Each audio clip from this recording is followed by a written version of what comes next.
Ladies and gentlemen, I'm Nick Hamilton once again with you.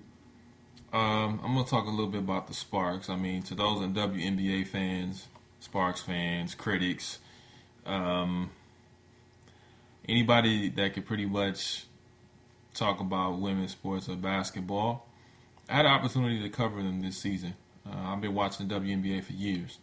And in the beginning, when I was covering them on the media day, their whole motto was championship or bust. So keeping in with that same motto, I'm going to have to say that this season for the LA Sparks was an absolute bust. There's no way that they should not be in the playoffs. Understandably, their superstar in Candace Parker went down with an unforeseen injury to her knee, but she did battle back, and she did play pretty much down the stretch, the remaining amount of their games.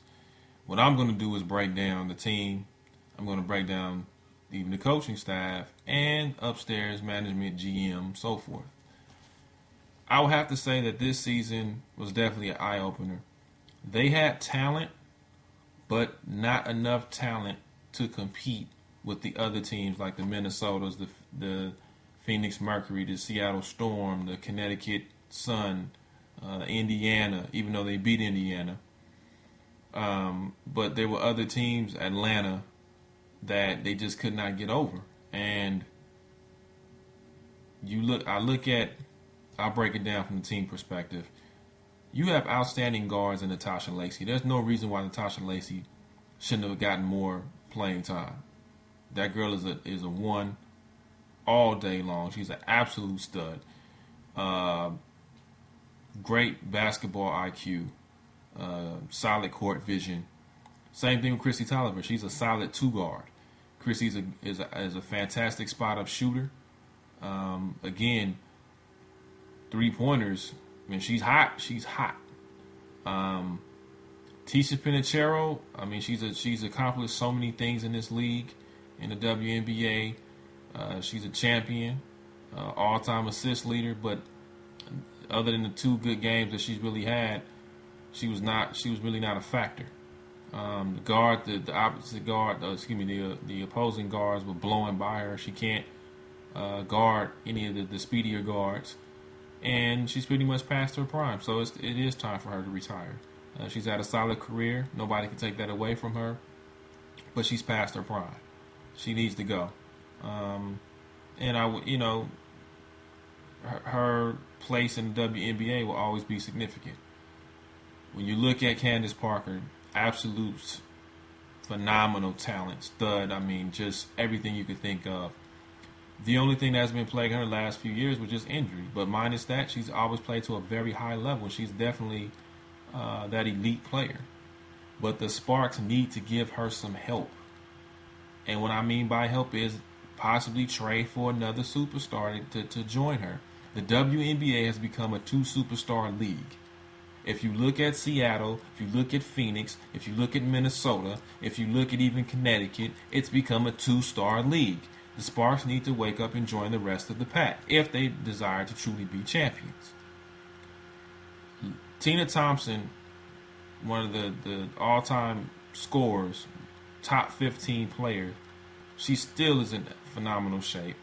I think she would still be a great asset to the Sparks, whether she comes off the bench or starts. What the Sparks also need to do with their rookie in Jantel Lavender, 5th pick, by the way, 1st-round pick, to work on developing her even more. Work on her footwork, keeping her on the block. She should go no further than the free throw line. If she's going to be a 5 or your 4, she needs to make sure she plays that position and be solid. The girl has excellent talent. She has great potential to be one of the best in this league when it's all said and done. They need to make sure they have someone work with her to develop her because she's a phenomenal talent. Delisha Milton-Jones, great energy, great passion, but it's time for her to go. Noelle Quinn, if you can get something for her, possibly in a trade, go for it. But you're going to have to get some better pieces around Candace if she's going to obtain her first championship. That's just the bottom line. If not, then you're not serious about winning a championship and you're just all about attendance factor. But you got to give her something. I mean, come on, the girl can't do it by herself. You can't expect Candace to do it all by herself. Come on, that's ridiculous, especially in this league. So something's going to happen. It's going to be some major moves that's going to happen for this team to really compete and really be back in the thick of things. You have other talented players, Jenna O'Hay, who's second in the league with 3-pointers. She's solid. You have a lot of talent. Like I said, I understand he went through a coaching change from Jennifer Gillum to Coach Joe Jellybean Bryant, which he did a fantastic job of what he had to work with. But it's time to get younger. It's time to get faster. They need another guard to come off the bench. Now, whoever that guard's going to be, if they can obtain one that can come off the bench, great. They need another forward. And stop playing Candace out of position. She's not a 5.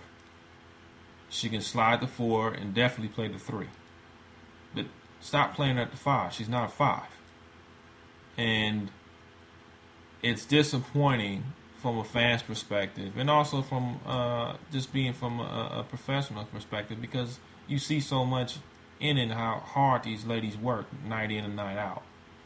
Ebony Hoffman definitely could come off the bench, definitely needs to make sure she's in condition, better conditioning. But I have to say that, hey, we got to start looking up at the top. And, GM Penny Toller, what are you going to do for next season is my question. Who are you going to bring in here that's going to give this team a true fighting chance? Is Penny Toller on the hot seat? Should she be on the hot seat? These are the types of questions that I've heard coming from a few of the fans and just some people chiming in. So definitely should be interesting offseason for the LA Sparks. But I'm looking forward to them definitely bouncing back and coming back stronger. So until next time, that's my rant. Hope you enjoyed it. If you didn't, well, you'll get over it. You'll love it. Nick Hamilton, talk to you soon.